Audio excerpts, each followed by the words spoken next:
everybody, and welcome to a new episode of Design Cinema. This is Feng Zhu speaking, and we are at episode 102, Intro to Digital Painting. So since we're starting with 101, going back to basics of sketching, I thought it would be natural to follow up with a digital painting tutorial, except the main difference here is that we're not really going to get into digital painting until much later in this episode. In the beginning, I want to go back to the fundamentals. I'm talking about the real basic stuff that's happening underneath these paintings. Some of the science behind it and the reasoning of why we start digital paintings in this way. Because I have seen a lot of students, even including our own students, that try to emulate what the pros are doing without understanding what is happening underneath these paintings. So they're kind of skipping a lot of stuff, trying to rush to get a good result, but in the process actually picking up a lot of bad habits that as a school we have to kind of reverse and get rid of, because these bad habits are kind of bad for, well, that's what I call bad habits. They're pretty bad for learning because it kind of slows you down. I always believe in learning by understanding fundamentals and building one step at a time, like 1 + 1 = 2, versus learning some funky math without understanding what's happening just to get to a result that is very hard to repeat if you were to change the formula a bit. Whereas fundamentals, no matter what you do, you're always good in terms of understanding the basic building steps, okay? So this episode will run pretty long. Let me just check the time here on my phone here. I think it's gonna go for at least an hour to maybe an hour and a half minimum. And in the beginning, we're gonna be covering a lot of these fundamentals, and towards the end, I'll do a quick demo showing how to put this all into practice. So sit back, relax, get your coffee, your tea, whatever that helps you relax. And I'm gonna do the same thing here. I'm kind of relax here. It's gonna be a long episode, and we're gonna go through this one at a time. We're gonna be dealing with, hold on a second, let me put this in the full screen here so we don't see a bunch of menus here. All right, so we'll be dealing with a lot of fundamentals in terms of the early stage of digital painting as how it pertains to our industry. Okay, so a lot of science here, but I'm gonna explain it for what we do. Okay, so let's jump right in. All right, first thing first, digital painting, if you really think about it, is about painting light. Okay, and light and value are somewhat related in terms, they're kind of the same thing depending on who you ask. But I'm going to divide them up into lighting and value and explain them separately here. And notice on the bottom here, I put as how humans see the world, because that's pretty important to understand here. So let me put a basic little chart here. So we have visible light in the middle. That's what our human eyes can see. There are animals, for example, that can see into the infrared, like snakes and lizards and so forth, and fish. But we see the visible light. Let me put a layer here, and so I can make notes like a true teacher. Okay. Let me pick a brush here. Okay, so there's visible light. So I just put some stuff here on the left and right, just so you know some of the basic science behind it. It's not important to understand this really for digital painting, but I thought it's kind of nice to know because it leads to what we're going to be doing later in this episode. So notice on the bottom here, I put, generally you've seen it as Roy G. Biv, right? You got red, orange, yellow, green, blue, indigo, and violet. It's generally written in the other way in terms of like Roy G. Biv. The reason why I wrote it here is because if we're going to go with a strong to weak chart of light, then blue is on the left and we got reds on the right. So here you can see strong versus weak. So now let's not get into super crazy details, but it has to do with the strength of the length of the photon wavelength. Okay, so for strong, you're dealing with a very short wavelength, and that allows this light to penetrate through a lot of different things. Versus the reds, they're pretty weak, so they're very long wavelength, where you can think of as a high frequency, for example.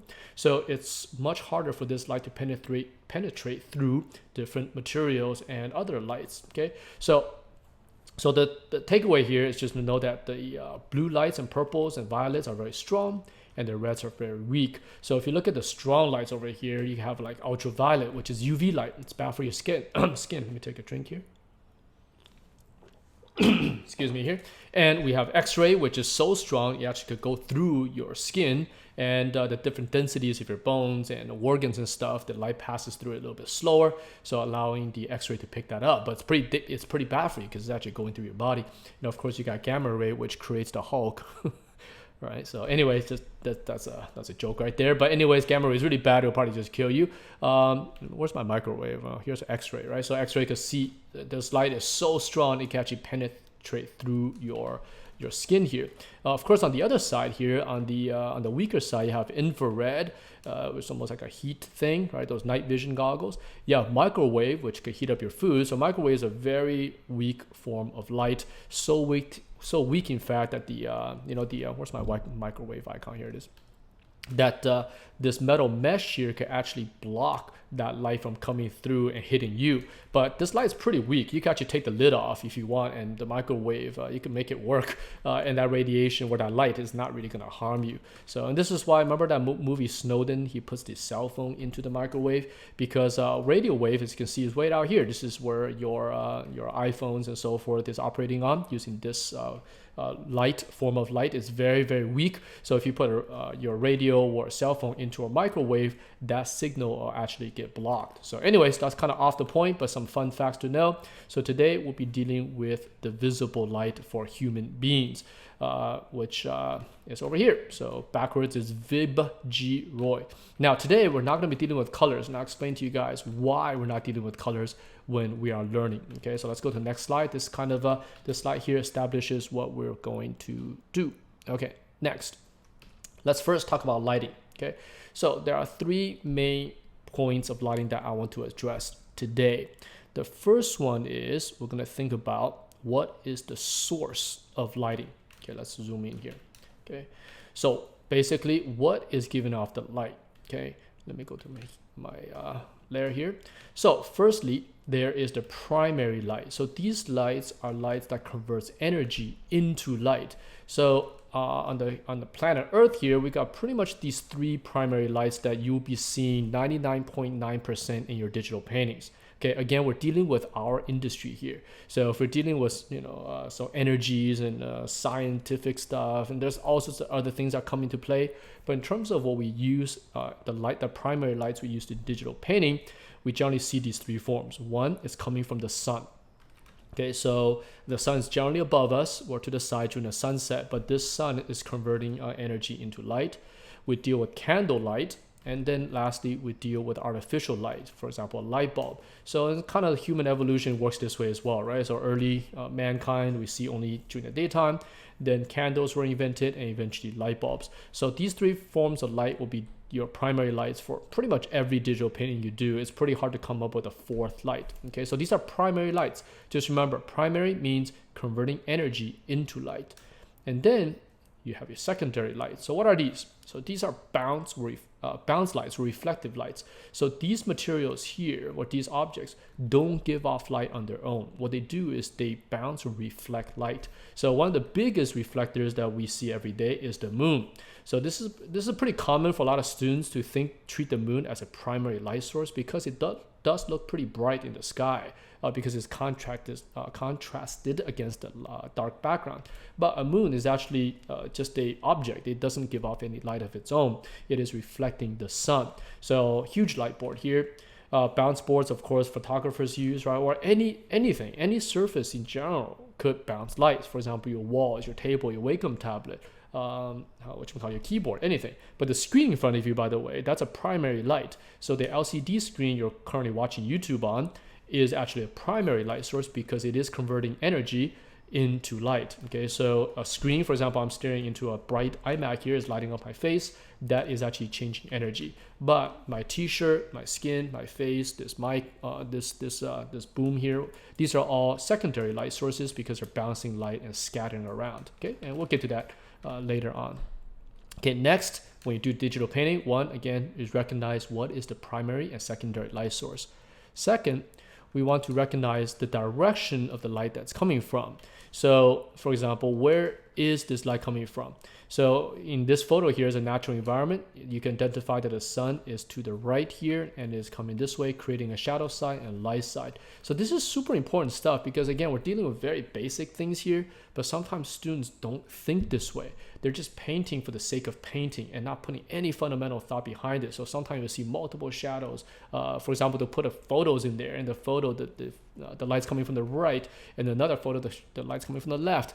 And these are things that drives art directors crazy, because we see that as very, very basic fundamental mistakes. But because the student's not thinking of that, they're just thinking, oh, look, it's a mountain, it's a photo, just put it back there, it's fine. But art director is not going to hire you for this because you're making such basic mistakes. We have no idea what your true skills are. Okay, so be careful with this kind of stuff. So identify the light direction. Here's an interior, for example. We got a light coming from this window here, and you can see this wall here getting all that bounced light. Okay, and we can actually calculate the shadows and all that from this. But this gets more advanced stuff that maybe we'll cover later on in these episodes. So here's a primary light. Okay, so we got the sun, a primary light, and we have this. In this case, is actually a fake. It's light bulbs, but it is a primary light source. And everything up here, the way the ceiling's lit, the way this wall is lit, is all because the light's coming in, hitting this floor, and scattering and bouncing into these surfaces. Okay, so this episode, we're not going to deal too much with this stuff here. We're just going to talk about the fundamentals. Okay, next one, which is really important for what we're going to be talking about today, is the intensity of the light.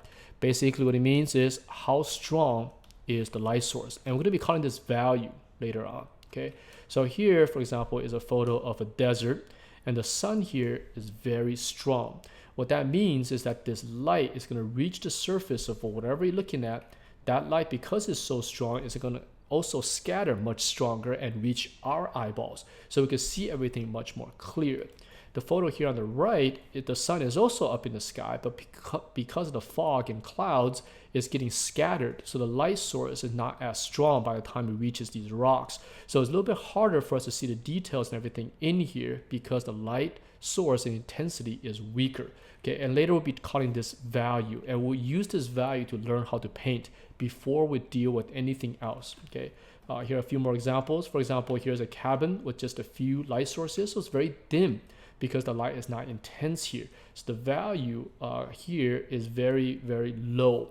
Here, the photo here with the little monk kid is also lit by candles, but because there's more lights in here or more candles, the intensity is hotter. So we see a lot more details in this hallway than this cabin. Okay, and here's the same thing. A lamp in your room has a lower intensity or value of light than, say, a film stage light that is very, very bright. And this would change how we see the world, because again, we see the world through light. Okay, all these photons are bouncing everywhere. So more photons, more intense the photons, the more we see. And that's how we start these digital paintings, by understanding this approach. Okay, let's talk about value since we talked about intensity. Okay, let me zoom my slides out here. This episode, you might want to go back and watch several times because I gotta go through all this information, and each one is pretty tightly packed. Okay, so value, what does that mean? Okay, so here is a bright value, something we just talked about earlier. Okay, imagine you have, I have Buzz Lightyear back here, so I'm using him as a little example here. So here's a little Buzz Lightyear toy, and we convert it purely to black and white. Okay, let's get rid of color for now. Let's just talk about when light hits this object, how well do we see it depending on the intensity of the light. So what's happening here is this light bulb in my room, right, in the bright room, hits Buzz Lightyear, and this surface here, this material, will then refract and bounce light everywhere. Okay, and some of that light will reach your eyes, and then your brain will translate that into an image. So in a brightly lit room, Buzz Lightyear for your brain is very easy to identify. So it's like, okay, it's Buzz Lightyear, easy enough. Okay, let's look at the next one. Now imagine I'm in a more dim situation. So now less light is reaching Buzz Lightyear, therefore less of it is going to start bouncing off that surface. So it's going to be very dim. So now this value is much harder for our brain to identify. So your brain can still see it, but now it takes a little bit longer for it to identify what it's looking at, okay, because it's too dim.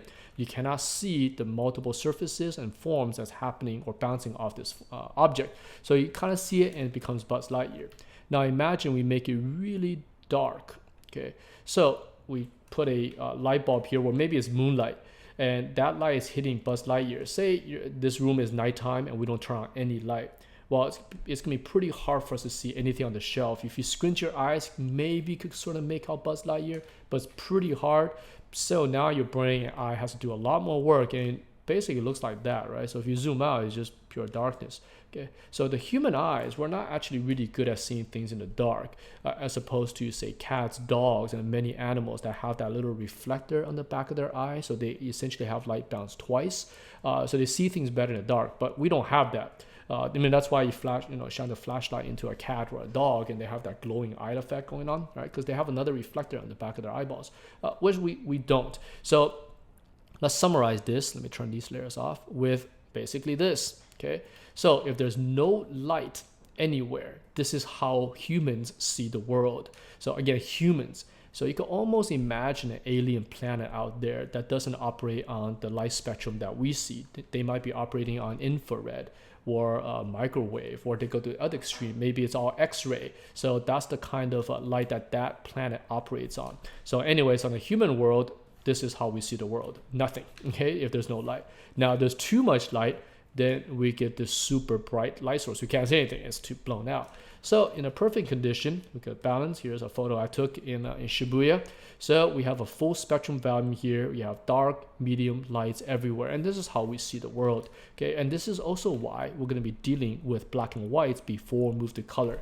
And I have a few slides coming up here to explain why that is the case. Because color is very difficult to deal with when you don't have a good control over volume. So let me explain that in a second, okay? So there's another volume here. So let me just go back on this Shibuya photo here. So what you see here is different materials and forms bouncing that light into our eyes so you can see the world. But there's something else happening here besides the intensity of light, and that is local value. Let me turn that on, okay? Boink. Okay, so what is local value?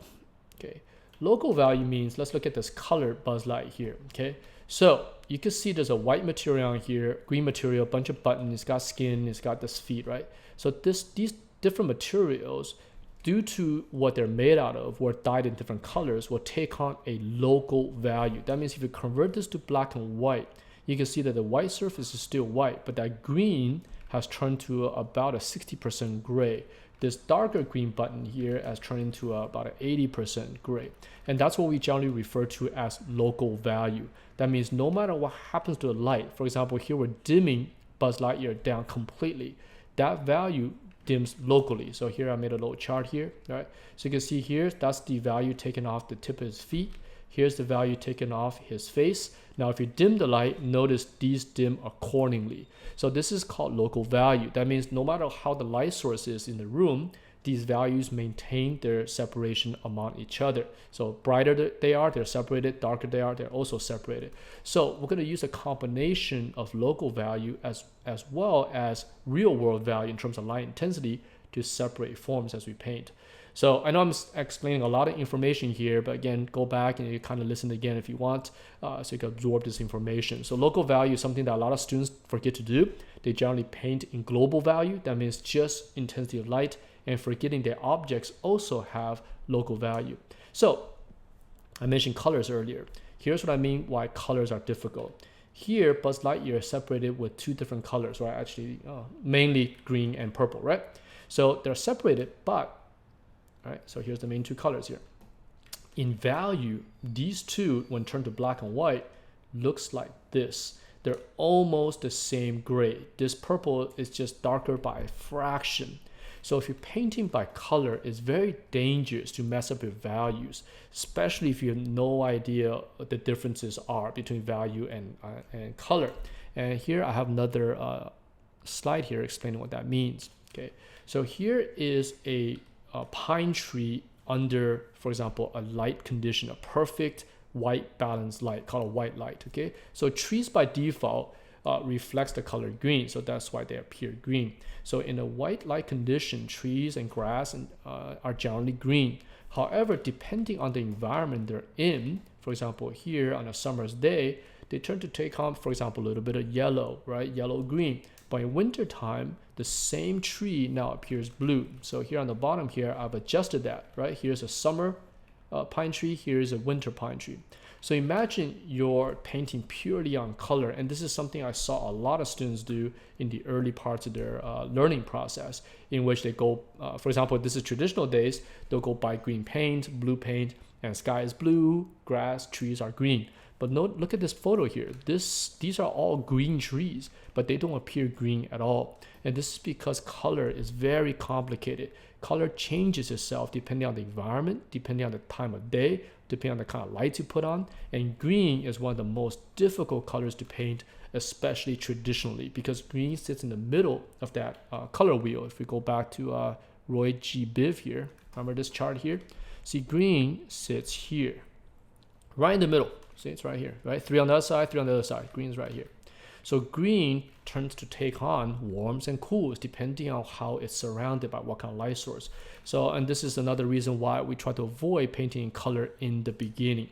What slide am I on here? Okay, so learn your values first and then slowly introduce color. Make it easier for yourself. Learn to make the things work. So going back to the Shibuya photo, why is value so important? Because the intensity of light, again, how much light goes into your eyeballs, allows us to see this world.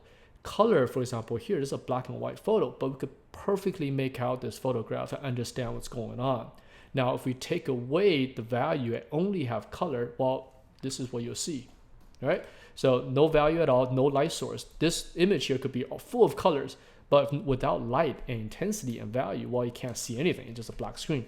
So when you're learning, I highly advise you to learn your values first. Make your paintings read in black and white, then apply color. Okay, so we'll get to that later, in design cinema, some color stuff. Okay, so let's look at some more local value examples. We're going back to the Buzz Lightyear, right? So Buzz Lightyear, again, has many local values. The little rubber thing in the middle here, his bands, these are all things that's going to break its forms out. And we use that to our advantage during design. So here are some examples I found on the internet, okay? All lit under bright conditions. So what's really making these forms read are local values. So let me explain that in detail what I mean. For example, here is a throne room. This is a pretty badly lit if we're using this for entertainment purposes, like for a film or a video game. This is not an ideal lighting condition. But even in a not so good lighting condition, everything still reads quite well because of local values. You can see here in black and white, the columns, the walls, all the patterns here, they're all separating due to local value and not due to lighting. Okay, so the lighting here is pretty flat, just a single light source or a pretty flatly lit room light. So it's not that good, but you can still read everything due to local value separation. Okay, so hopefully that starts to make sense here. So imagine we have good local value and we apply good lighting on top of that. Well, that's going to make our image even more rich visually for the eyes. Okay, so this set here, imagine we put some candle lights here, we put some nice spotlights here, some key lights. This room will look really, really good. And this is the role of cinematographers on film sets. And as a designer, we want to make their work even better, right? We want to enhance these designs so everyone could apply their own specialty when it comes to it. So here's another photo of a Ford GT, right? So the photographer here has used local value beautifully to showcase his car. First of all, let's look at this in black and white. First of all, the car itself has many local values. The racing stripes, the dark for the headlights, right? The intakes, the wheels, the chrome, the rims, the interior. So this car designer has used local values to separate its form, so you can read it much better. For example, they could have made the inside of the headlight white. Well, that would then lose the headlight design itself because it will be a lighter object on a lighter object. Instead, they use a darker value. So this car on its own reads well due to local value. Remember, the lighting here is pretty flat. There's no huge spotlight on it. There's no shadow cutting across it. It's just a flat lit. But how come we read the car so well? Well, the photographer has used more local values here. For example, the asphalt is darker than the sand that's out here. So this creates a nice in-between to pop the car out. And then you have the plants, then you have the mountains, then you have the sky. So each one of these are at different local values to each other, right? The grass is darker than the sand, the asphalt is darker than the sand, the mountain is darker than lighter than the grass, and the sky is lighter than the mountain. So you have this really nice band of dark to light to dark to light to light, right? Or darker to light. So it's finally balanced. And this is what a lot of photographers are looking for when they are taking photographs, that they're playing with both light value and local value. Okay, so here's another one of just some mountains in snow. So here the mountains itself, the rocks, creates a better local value or contrasting local value to the snow. So these scenes are very visually pleasing to the eye, and concept artists, as well as movies and games, like to use these things, and that's why I'm teaching it to you guys, right? Learn to recognize what the differences are and how to use them in your work. All right. What time is it? Let me check the time here. Let's just keep going here. Hopefully this doesn't crash here. Let me record the one more slide, then we'll take a quick break. Okay, so how do we create value range and contrast? Let's take a look here. Okay, so here is a broad value range with high contrast. So what this means is that in this photograph of a forest, the amount of gray that's used here to showcase the intensity of light. Okay, we take away the color, we only left the black and white, which we can think about as value. Okay, it has a full spectrum. We have darks, we have mediums, we have lights, we have the really brights. Everything's in here. And because it's silhouetted quite nicely, we could read this scene quite well. So your brain here is like, yeah, it's easy to understand what's going on here. So this is a pretty ideal setup for digital painting due to the broad range of values. And it's not a very difficult painting to do. Let's look at the next one here.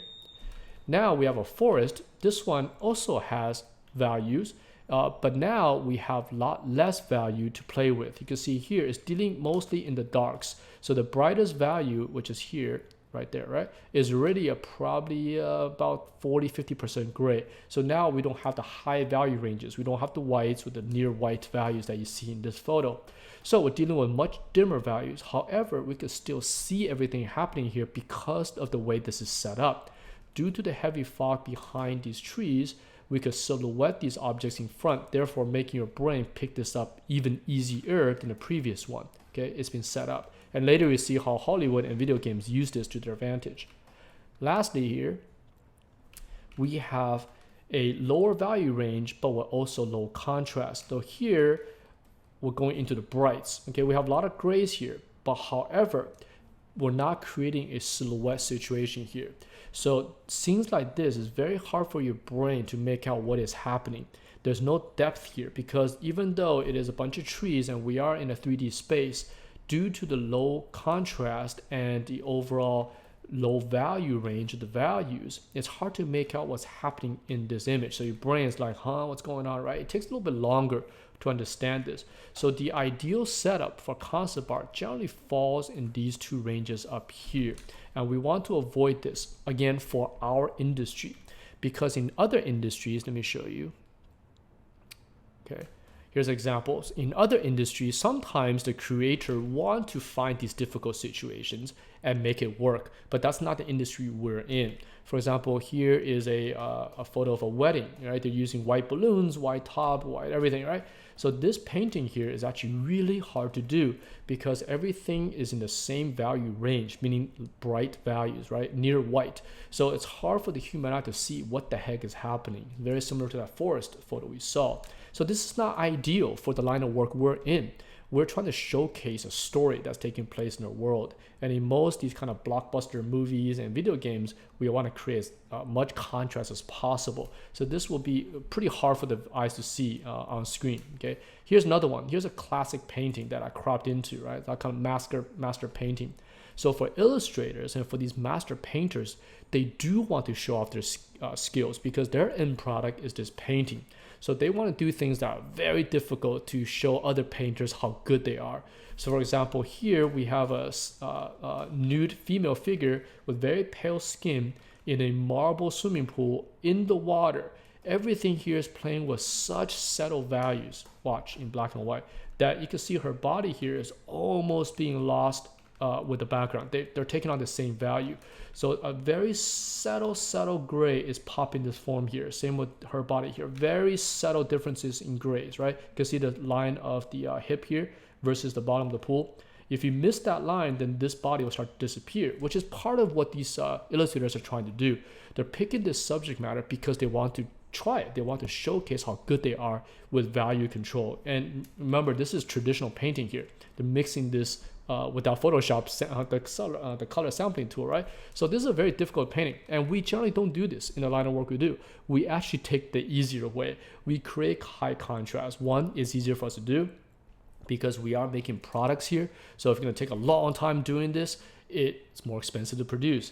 And secondly, we are doing something that's visually, what we call strong. For example, video games and films. We want the audience to make sure that they see what they see, right? Imagine this is a big old expensive VFX shot, and this thing takes $1 million to render, and you put a white object on a white background. you can't see anything there, and you just wasted $1 million, right? So you tend to create high contrast. Here's another one, which is a bunch of soldiers shooting their guns here on a gun range. So camouflage in general are designed to blend into the environment in value and contrast. So they break the silhouette, and they also blend in value-wise. So you can see here, these soldiers here are starting to blend a little bit. Their shirts and the background take on the same value. So if you take away the stuff they're wearing around the waist, this soldier actually start to disappear into the background a little bit. Okay, so painting stuff like this is actually quite difficult. Camouflage is almost like an oxymoron, right? When you work on these Call of Duty games and so forth, and you paint soldiers in camouflage, actually the point of camouflage is to lose itself in the value and silhouette. So it's kind of a weird contradiction when you are painting soldiers and try to make it readable for the viewer. Okay, so let me take a quick break here just in case the software crashes, and I'll be right back. All right, so we just talked about these low value ranges are very difficult to do, and in entertainment we want to create high contrast, especially when you're learning. Okay, it makes it easier for you to make cool images by using high range of values and high contrast. So let's talk about the two ways that we could do this in entertainment design. Okay, how to create contrast. The first one we could create, okay, let's put this on here, is by adding atmosphere fog. Okay, let me explain what this means here in detail. So imagine a world in which we have no atmosphere, and actually this exists. For example, you go into the deserts where it's so hot that the water molecules cannot even form, so or it gets burned up really quickly. So in the desert, you can see for miles and miles and miles because it's so clear. But that is not the ideal situation for learning. So let's look at it here, right? So imagine a sun here. Well, onto my red. Okay, here's a sun. And that sun is going to send all these photons down to the planet Earth, and it's going to hit this tree. Now, this tree here, think about it, it's the same value if you're standing next to it or standing far away. It itself is always the same value, correct? So when the sun hits this tree, now this tree is 200 meters away from your eye. This is 50 meters away, and here's 5 meters from your eye. That photon is going to hit that tree and then bounce and travel, and some of that photon will reach your eyeballs. Now, if there's no atmosphere at all, we should see this tree in the same value no matter how far it is from us. So in this case, the photo looks something like this, right? If that's the case. So every tree will be its local value. So say a 50% gray, you'll see a 50% gray there, 50% gray here, 50% gray here. So this photo here is not exactly correct here. It's kind of too dark, but I'm trying to make a point here is that there's no depth here because there's no atmosphere to break up the values within these local objects, okay? So it's hard to see. So in entertainment, we want to do is, again, we're using two different ways to separate and make contrast, right? One is light, the other one is atmosphere, which we're talking about here. So let's show the second case in which we add atmosphere. Okay, so in this case, the sun is still here, the photons enter the earth, and it's going to hit this tree at 200 meters away from you. Now that light is going to hit that tree and start bouncing and getting scattered all over the place. As it travels from that tree 200 meters away to your eyes, it's going to go through a bunch of things in the air. For example, H2O molecules, hydrogen, there's nitrogen, all sorts of things in the air. If it's pollution, it'll go through dirt and all sorts of things, right? So by the time this tree, the local value being this, but because the light is being scattered as it travels through 200 meters, by the time it reaches your eyes, it's going to look something like that. Okay, same tree but looks lighter. So something that's 50 meters away, okay, it's going to take on a little bit lighter, but not as light as the one that's 200 meters away, depending on the intensity of your fog, right? So then that's going to travel to you. And then the one that's 5 meters away, because there's less distance between your eyes and this object, well, there's a lot less time for this light to be scattered by other light sources and the molecules in the air. So the thing to remember here is actually pretty simple, even though this is kind of scientific here. The thing you want to remember is objects that are next to you or closer to you tend to be darker, right, and take on their local value, okay? Keep that in mind, local value. That means whatever it is, that value is going to show off to you. Look pretty much the same. Something that's further from you gets medium, and something that's really far from you becomes light. And this is due to atmosphere. In the real world, this is not strong unless you're in a very foggy environment. So in entertainment design, we tend to exaggerate this to a much greater effect. And later I'll show you some screenshots from movies and video games and how they do that, okay? So just remember that dark, medium, light. Okay, we want to create this contrast. So things are near you, darker. Things are in the medium are medium. Things are further from you are lighter. Just like this photograph here. This is actually the original photograph without me manipulating in Photoshop.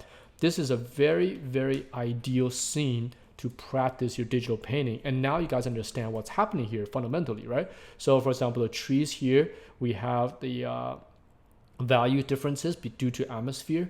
There's also local values happening here. For example, on the tree, it has these little black dots, right? These darker dots. That's a local value. Those are little branches that fell off, right? That take on a different value.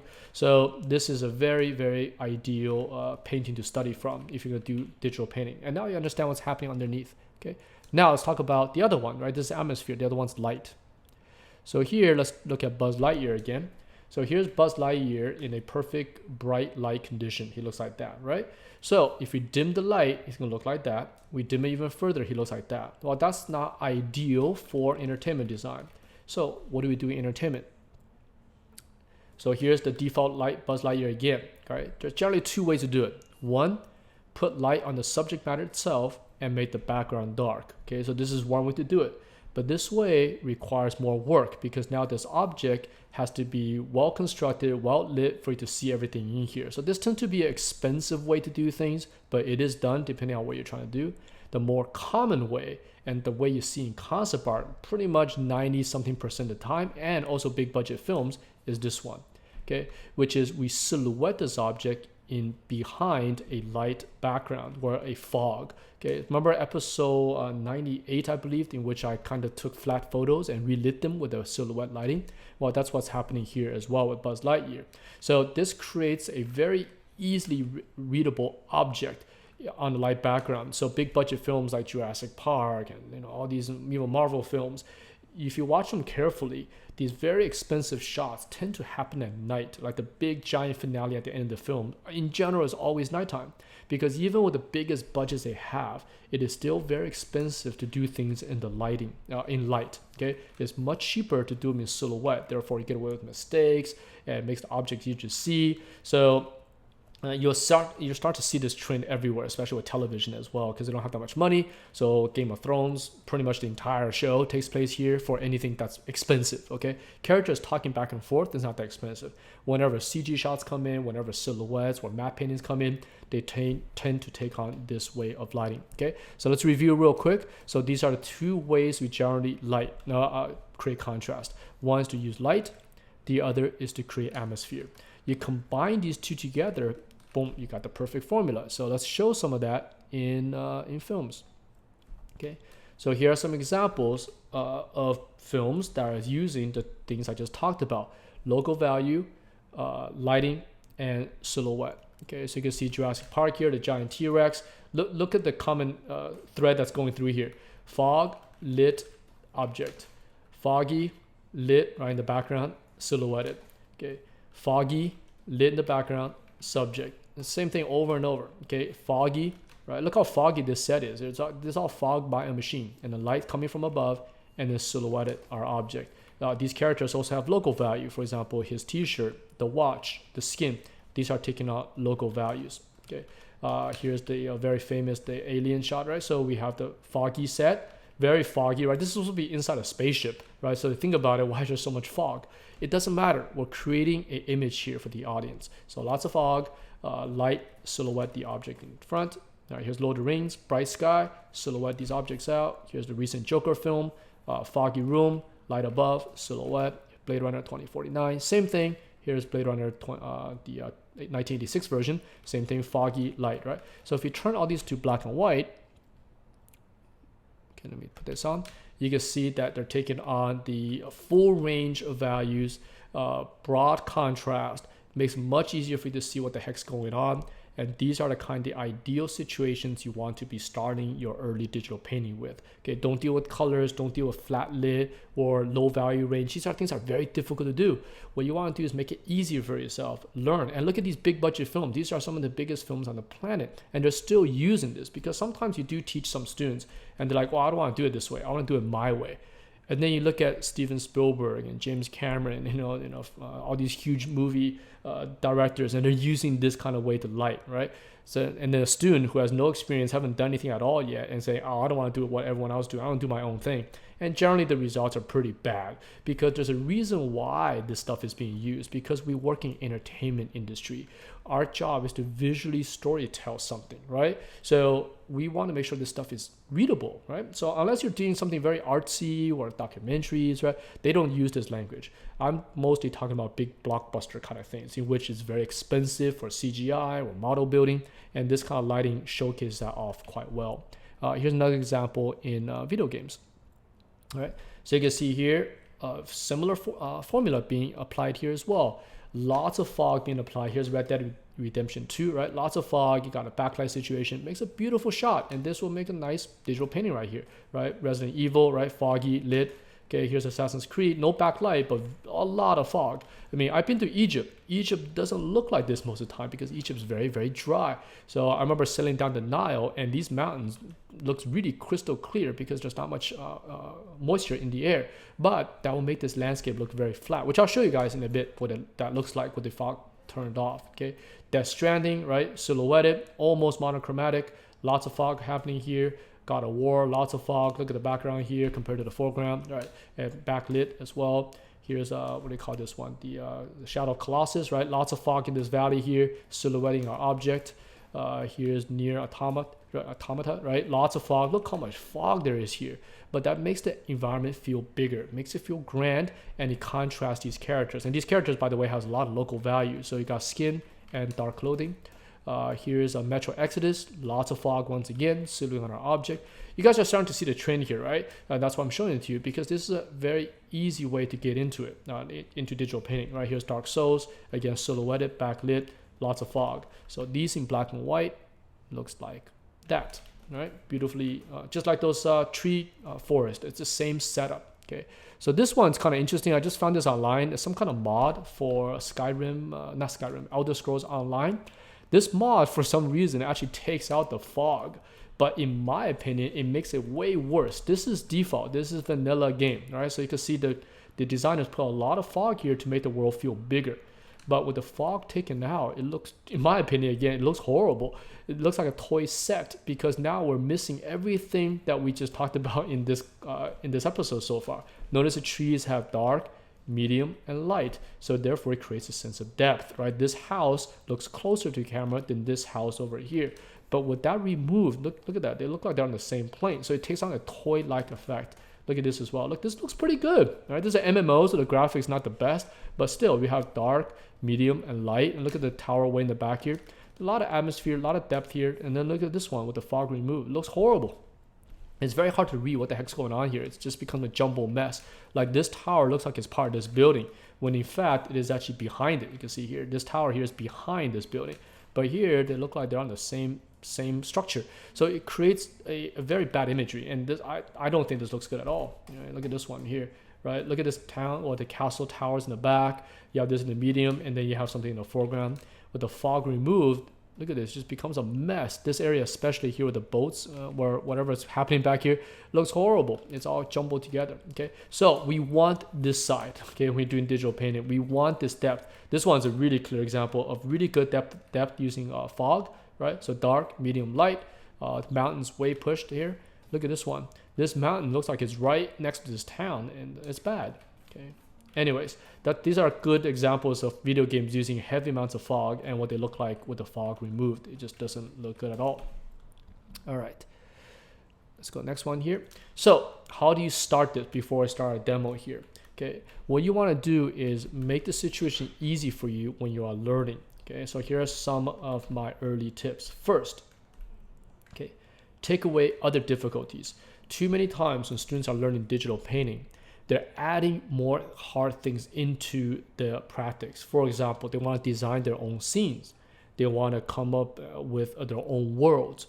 All these things are compounding the difficulty. First of all, you're a student. Do things one at a time. If you want to design your own world, but you've never done digital painting, you combine the two together. Now you got to make both good. You got to make your designs good, and you got to make your painting good. And if one of them don't look well, the whole thing falls apart. So my recommendation is just paint from reference. There are lots of photos out there for you to copy from. And as a student, there's nothing wrong with it. You're not using this for production, right? We cannot do this for a real product because, that's copyrighted information here. But as a student, you're just learning. You're going to throw this thing away. This is part of your learning process. You're not taking any monetary value away from these photographs when you're copying them and throwing them away, right? So when you are learning, don't design your own stuff. Just get it from a nice photograph, right? Thousands, millions of photos out there, okay? And then notice I put for students only. This is something pros, we don't do this, right? We do need to create our own worlds, but that's after we have the experience to do it, okay? Next one, crop out good composition. So here's the original photograph. I cropped it to be more entertainment ratio. For example, films is 2:3:5:1, and in video games is something like 16:9. So you get used to working with a widescreen format or even an ultra wide format. Okay, here's a few more things. So the kind of references you want to be looking for is high contrast, okay, full range value or lots of local value. So you want to avoid the situation like the wedding photo that I showed earlier, with the two girls swimming in the water, right? You want to avoid those because they're very difficult to do. Okay, next one, remove the color from them. So you can check the value, like this forest here. That's a really nice value. In fact, this is the one we'll be using for our demo coming up. Contain a lot of atmospheric fog. You can see here, lots of fog, looks great. Generally organic, that makes it easier. Okay, loose perspective, meaning that it's not a structure with lots of plotting going on. It's not a modern building. Refer to episode 101, about the difficulty of sketching subjects. They're pretty much related in terms of difficulty. You want something that's a far shot, exterior, much easier. Interior gets harder because you're dealing with a lot closer details and perfection. And lastly, try to keep these overcast. So that way you don't even have to worry about the direction of light. So all you have to deal with is just dark, medium, and light, okay? So here's another example with just good things to study from, right? I just found these on Google, recropped them to kind of like a film ratio, but look at the dark, medium, light here. This one here is beautiful as a paint study. And it looks good. It looks like something that we have in entertainment. So before we start with the actual demo here, let me talk about some tips that's going to help build confidence. Okay, because digital painting is so easy to give up on it early, and I've seen this with students. They try it looks horrible. In fact, I see a ton of it in the entrance portfolios we get at the school. There's so many students. I say about more than 90%. That what they're doing is they slap some paint on there. It looks like they did it pretty quick as well. Maybe, I don't know, half an hour to an hour. They slap some paint. Not really sure what they're doing, and it's always something made up, some made up world. And then really quickly they start slapping photos on top of it, like some kind of photo texture, setting a multiply or overlay, and it's just horrible mix of bad fundamentals, bad painting or subject matter with really sharp textures put on top that makes no sense. So this is something that is going to build the opposite of confidence. It's going to make you look at paintings and go, man, this looks horrible, but how do I get better? And the reason why it looks horrible because they are using a lot of shortcuts to try to skip the hard things that's required to get good, right? So here are some tips for you to build that confidence and produce good work. So first one is try not to use any layers. Okay, the demo I'll be doing for you can see after this, it was done without any layers. This helped build confidence because layers give you a way out. Okay, you could like, hey, let me try this, let me put on a layer. Well, if you're gonna try it, just do it directly on the layer. Because learning from mistakes or learning from being forced to do something without a way back is actually going to help you get better at it. Okay, so if you always have a way out, then you're not going to build that confidence to trust yourself to make these mistakes or how to fix mistakes without having that easy out. Related to that are undos, right? Try to minimize the use of undos. Don't try to do a paint stroke and go, I don't like it, let me undo it, do another one, undo it. Right? For the small strokes that you make mistakes on, who cares? And you can actually practice to paint your mistakes out of it. Okay, so if you make a stroke that's wrong, well, paint it back out versus undoing it all the way back. Both of these things are there to help build confidence. And for many of us in the old school days, we painted traditionally. So there wasn't a layer, there wasn't undo, right? Because we were doing this on canvas. And I believe that helped us quite a bit to transition to digital painting, because when I first got into digital painting, I just used one layer. In fact, there was no undo. There's one undo, so you can Control Z one time because this is a very old version of Photoshop. But that did help build a ton of confidence because any mistakes you make, you learn to deal with it. Okay, next one. This one, please try to avoid using photo textures too early. Okay, paint the details in. Instead of slapping a mountain onto a gray block of paint and say, oh, look at that, that's a mountain. Leave it to the pros. Okay, if when you're learning, do stuff the hard way, do stuff to understand it, practice those details in Paint versus using a photo. Okay, the pros, we all use photos. I use it, many of us use it, because we know how to do this stuff the traditional way anyways. We generally use it to save time. It gets to the effect faster. We're generally under time constraints as well. If the clients give us like half a year to paint something, then we'll probably paint most of it because it's more fun that way. But in most cases we can't. But as a student, you don't want to be skipping ahead. Okay, so avoid using the photo textures. Okay, try to avoid having too many custom brushes. This is something I also see students do. They have a huge collection of brushes that they download from DeviantArt and all over the place, and they probably don't even end up using them. So learn with the defaults and just find one or two brush that you find comfortable and just use that to learn. Once you get good at it, we're more confident, then you can test out some other brush. So basically all this stuff here is just to minimize the difficulty, minimize the amount of information that you're putting into your head, and just start with very basic things, okay? Avoid little tricks such as copying, pasting things, cloning things, smudging, blurring. All these things you could use later once you have a good confidence. Get a hard brush and just paint, okay? Don't use all these little tricks. These are things that, in my opinion, slows you down because you're relying on these little shortcuts without doing the difficult stuff. So when the difficult stuff actually comes in, you might not know how to do it. So for example, if you're painting just mountains, it's pretty easy. The smudge and the cloning and the blurring works quite well. But imagine you get pretty good at using these little tricks, and suddenly a client wants you to do it the interior of a saloon, okay, something like Red Dead Redemption.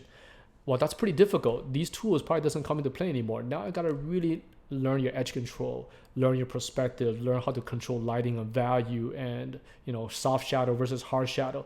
So these are things that are much more difficult. But if you've done it the hard way, you could probably approach those easier as well. Okay, so take your time. This I mentioned for everything, not just digital painting, but anything. Take your time. Chase the quality, not the speed. Okay, if you want to spend 20 hours on a practice painting, that's perfectly fine. If you want to spend 30 hours on it, it's perfectly fine. It's not about trying to get a speed painting in half an hour. That stuff just drives us nuts. Almost all professionals you talk to, and they tell students, don't do speed painting. This is something the pros do for fun. Okay, that's not the way to learn.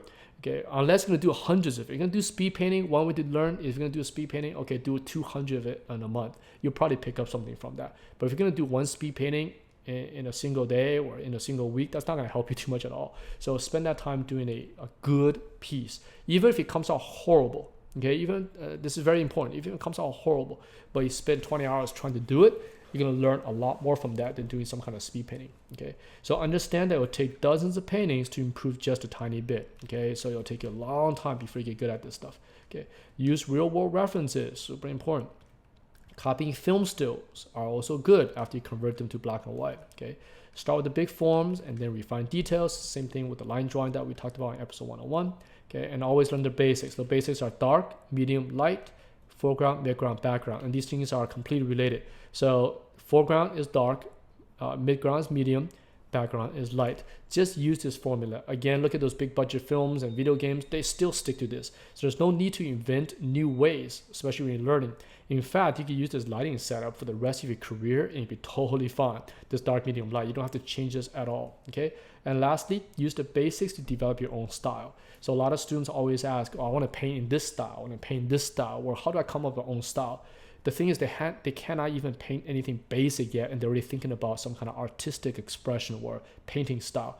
Don't do it. Most artists who have a style come out of doing things for a long time, and that style is naturally born out of doing something for a long time. So at least for myself and my friends, we never started out like, oh, I want to paint in this particular style. We just painted, and most of it falls into photorealism or real world proportions, and then some will take into cartoons, some will take into bright, some will right? So it's all different. So again, go from the basics and develop all this stuff over time. All right, so with that said, let's start painting. So what I'm gonna do is I'm gonna jump into a sped up video. So I don't want to bore you guys. This video is pretty basic on purpose. Let's not start with something very difficult. And in real time, this painting took about 35 minutes. I reduced it down to about 5 minutes. So I'll go over and talk about that in a second here. So again, for you guys who are practicing, if this takes you 3 hours, 4 hours to do a single small painting, that's totally fine. Okay, so let me jump into that and I'll be back in real time in a second. All right, so now we are in a fast forward mode as we do a quick demo doing a study off of this photograph that we saw earlier of the forest, right? So this is a perfect setup to practice with. It's got nice value range, it's got the fog, and it's got organic, similar subject matter to our sketching demo there from episode 101. And just take your time and paint this as nice as you can, and basically just copying. Now I do want to point out that we're not doing a perfect copy. That's not the point. We're not trying to create a one-to-one perfect rendition of what's in the photo. What you're using this for really is to build confidence, learn what's going on, learn to apply your values, to play with your brush, right? To see how all this stuff goes down. So I'm kind of not really following the photo perfectly here. I'm kind of just dabbing all the values in, getting the dark, medium, and light blocked in. All right. So one of the first things you saw me do is actually turn the background into a medium gray, or about a 30% gray. So we're not painting on a white background, which is too jarring in terms of contrast. So a lot of traditional painters tend to make their canvas a 50% gray, so that way we have a dark and light to pull and push from. Okay, so here I am using lasso a little bit to pull out some of the edges. So I am just trying to build this painting up so you can see it visually nice and strong when zoomed out. Okay, so, and this painting is just one of many. After this this part here, this lasts about 5 minutes, I think. So after this is done, I'll show you some of the other demos I've done for our students, all done in black and white. Some are taking references, some are just my own inventions. But keep in mind, if you're learning this for the first time, I recommend you to take real world references and study at least a few dozen of them before moving on to your own world. Because it's so dangerous when we see students kind of just creating their own stuff and they're not very confident in terms of drawing and design yet, but they're already applying digital painting on top, and the results in general are very horrible.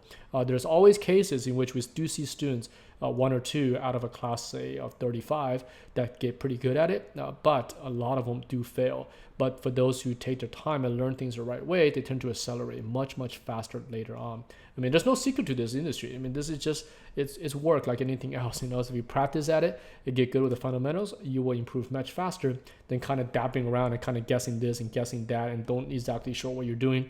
And you might get lucky with one image here and there and then end up not able to reproduce that effect later on. So yeah, copying stuff like this. I mean, I've done this in art schools back in 20 something years ago. We were doing this on real canvas. There was no Photoshop back in the days.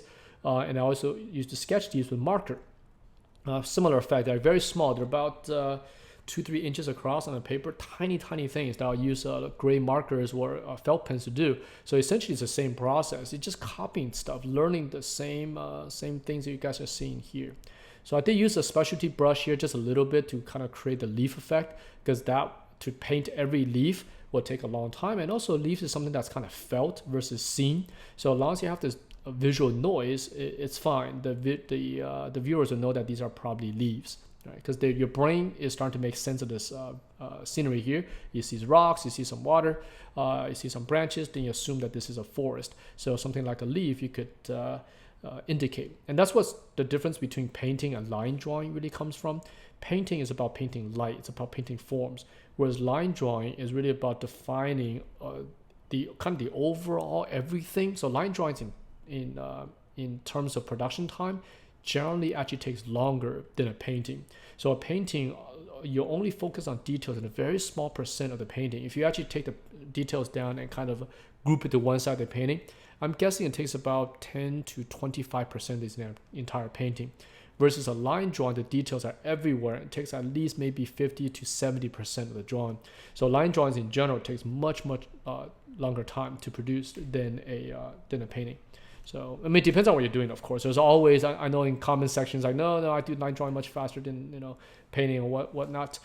There's always special cases, but I'm talking about in terms when you're learning to draw versus learning to paint. The painting actually is a little bit faster than to draw like a very nicely produced drawing. Okay, so here I'm adding a little bit more highlights. So about 50%. Let me look at the timeline here. About 70% through this painting as a practice, I start to add in entertainment things. So the photo is actually a little bit flatter than I liked. So I'm adding a little bit more refracted light, a little bit more highlights, a little bit more material indication than the photograph actually has. So for example, this river, as you look down the path here, you can see a little bit more highlights than the photograph actually shows, because I'm creating more contrast than reality, just like a film set will do. So that's only after I achieved the overall balance the painting first. So don't create your own stuff until you have a pretty good establishing shot set up already.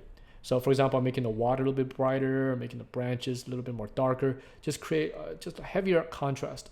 Okay. So again, this is something that entertainment, we've been using this process since Hollywood started kind of a photoreal way of filming their movies, probably around the 60s or something, because prior to that, they were doing a lot of stage lighting. So, but you did get some good lighting with film noir. But once the big blockbusters started showing up, this way of dark medium light started to show up everywhere. And nowadays, if you watch movies and television and whatever, you'll see it everywhere. So, and for a student, perfectly fine to learn the same process. Okay, because it's frustrating sometimes as a teacher and the students like, well, that's everyone's doing it. I want to do it my own way. So it's like, okay, good luck. You know, you could try, but you don't even know the basics yet. You're already trying to create your own thing when, you know, nobody else in the industry pretty much does it. There's a reason for it. We're not doing this to copy. We're not doing this because someone else is doing it. Because this is the easiest way for our viewers to see what we're trying to show them. Again, we're in a visual industry where our product is visually delivered to our audience. So if you're going to try a different way and makes it harder for the audience to see what you're trying to do, then starting to get your product into a different range, like it becomes more artistic. So anyways, that's the fast forward part. Let's get back to real time. All right, here. So now we're jumping back to real time. So let me open up that painting from the fast forward section here. So here it is, right? So you can see there's no other layers here, just painted on the base layer. It's a pretty rough painting, but again, we're practicing. This is not your portfolio piece. This is not something they're like, wow, it's amazing, right? This is one of dozens and dozens and dozens that you should be doing to practice. Do this at least maybe 10, 20 times, and then move on to your own subject matter, right? And do these another 50 times, 100 times, or whatever it takes for you to build that confidence. So take the time to do these nice, but don't treat it as the final image or the only one. You got to do this a lot. Okay, so manage your time. Again, this is your own career here. It's up to you how much time you want to spend on these kind of things. So for our students, they generally do about 2-3 of these a week, I'll say, but they have other homework as well. So, you know, they have drawing homework and perspective and design and so forth. So if you only learn digital painting, then even doing 2-3 a week is completely manageable. If you could do more, obviously that's going to help you, but that's up to you. Okay, so let me show you a little bit of some of the other demos I've done for our students here. Let me open another app for that. Okay, so let me open this up here. Let me select all these. Oops, how do you select all this? Doink. Okay, turn it to full screen. Right, so these are all black and white values. Obviously, these are different forms of demos. Some have textures on them and all so forth. But these are things you could try later on once you have the confidence. You know, start with the forest, do some mountains, do some landscape, do easy stuff, and then start going to architecture, creatures, and whatever you want. So let me just run through these real quick so you can see kind of the range of stuff you could do with value. So color is fun. You know, color is awesome. But start with black and white, take your time, get confidence with values, because once you have this, it's much easier to add colors to that. And also you start to gain the way to see the world in value, in light intensity and contrast versus, you know, this is red and this is green. They're different because of different colors, right? You want to differentiate using values. So let me just run through some of these. Here's some other random stuff that I've done. So some made up worlds, right? No textures here, purely painted. Spiky things, right? They're easy. So again, I told for students, it's fine to do these kind of things, but as you get into building a portfolio, you want to start designing something more valuable for your clients. But when you're practicing, do whatever the hell you want, you know, just have fun with it. Okay, here's a couple other ones, tons of these. All right, here's a hanger thing. Here's a landscape. I can't make this full screen. I pulled these off of my Facebook, so they're kind of low res. I don't have the full res on this computer here. So, all right. Here's like a cityscape with a thing going to like a nightclub thing. Here's the step-by-step of the earlier one. So this one, because the subject matter is a little bit more difficult, it's not as organic compared to the forest demo we did. So I got to do a little quick sketch here, at least to capture the overall composition and things like that. So we'll see with 103 if we're going to go back and continue this, where I cover some other subject with the fundamentals. We'll see, because I think this is good. If you want to see some digital painting demos, there are tons of it on YouTube. So what I covered today, hopefully is something that you haven't seen too much of yet. Okay, a few more. Lots of these, you know, still fun stuff. These are for students. These are all demos done in class. So I want to keep the subject matter easy enough so that they can also practice these. All right, just a bunch of different things. Another one that this one was actually black and white converted to color. So yeah, we'll get to this one these days, and how to actually add color to a value painting. Okay, here's a day and night kind of thing. So top is a line drawing, the middle is a daytime, the bottom is nighttime. So these are all good practices for students. Random stuff here. This is part of the read design I did a few episodes back. Okay, so some of these are using textures, but the formula is the same. Yeah, so dark, you see the left side thing here, that's our dark. Our subject matter is in the medium, and then background is in the light. So you create this 1, 2, 3 contrast read. Okay, here's another kind of futuristic city. So 1, 2, 3, same thing, dark, medium, light. Dark, medium, light, right? Left side building is dark. Ship is our selling point, so it's medium, and then background something light, like the sky. Right, same thing, dark, medium, light. Dark, lower right corner. Ship is in our medium, and then background's light, right? It's the same formula over and over again. So again, it works for almost everything you do. So, all right, same thing, dark, medium, light. Dark, medium, light. Here's that ship point you saw earlier, quick sketch, get the overall value, and then build the details. A few more details. Some of these are going back to like 10 years ago. They're super old, but the formula is the same. Yeah, it doesn't change. Here's a daytime, nighttime one that I showed you guys earlier. Okay. This is a pretty fun one. Some crazy creatures in the world that's using some kind of sonar system or something to attract these alien fish, and then the fisherman then captures the fish once the fishes are attracted next to these creatures. This one I did for one of those, the tip one. I did the redesign for it. This is from about 6-7 years ago. This one's part of the same world. All these birds things inspired, but loosely by the Dark Crystal series that I used to watch as a kid. Here's a bunch of comps. This is something we actually do in the real world quite a bit. So sometimes creating new worlds, we'll go through and create these comps. They're pretty fast. Again, for a pro, so if you're a student, take your time. But for professional, these comps they come together fairly quickly. A few minutes per each, and they use this to find the compositions and some of the design elements. This one's done a while back. Some raiders in their crazy ship. So same thing, dark, medium, light. Another one we teach our students to do, sometimes take the same scene and do different lighting passes on it. So here's a daytime shot, beautiful scenery. Then we have kind of this foggy set showing that something bad's going to happen with this guy showing up. And then we turn it into this kind of a darker, violent scene. Okay, some more fun stuff here. More playful, more cartoony, more animated type of forms, but using the same formula of dark, medium, light. Here's another day and nighttime practice. So top is a kind of pirate bay with a cove, whatever you call it, with the ships coming in, the birds are flying. And then the bottom here is a nighttime scene with the moon out. Right, same environment, different lighting scenario.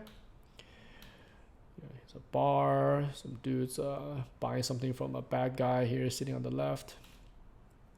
Another fun landscape scene. I love painting these, kind of almost like Angkor Wat, the stuff you see in Cambodia, right? Beautiful temples, so it's like these old trees. They're just fun stuff to do, and I've been teaching this way for a long time because you want something kind of easy for students to learn. Don't start with something really, really difficult like a space station or something that takes a lot of 3D to do. So you could do all this without any 3D or anything. It's all pretty much organic, and it's fun to build up. You can see the line drawing here on the lower left, and then the first value pass on the lower right, and then the final one cleaned up, some details added. Similar setup here as well. So, and here's another day for night. This is a little village in the forest, and there's a daytime shot of it. Here's a nighttime shot of it. Same set, relit. And these are good practices for learning everything I just talked about in this episode, which is understanding your light source, the intensity of the light, and changing light to achieve different effects, right? And also building atmosphere. So for example, daytime one, we have a lot more fog to show the stuff in the back, but in nighttime, we could reduce that down a bit so we could focus on the foreground elements, right? These are all things that are very good for students to learn. Here's another one, right? Same kind of thing. Changing a light direction and intensity creates different feel for the scene. Same set, different vibe depending on how you place the lighting. And this gets into some difficult stuff because now we're dealing with same scene, changing lights and stuff, but always start with the basics. Okay. Here's one. I think this is from Design Cinema, I believe. The Perdido Street Station kind of inspired street scenes. All right, so that I think now we're going circles. So that is it. So let me go back to my Photoshop here. Yeah, so I hope you guys picked up a lot of useful information in episode 102, and thank you for watching, and we'll see what I'll do in 103. I'm not exactly sure yet, but we're going to be doing basic stuff just like in episode 101. Maybe we'll cover design or composition, who knows. But until then, this is Feng Zhu signing out, and I'll see you guys in episode 103. Bye bye.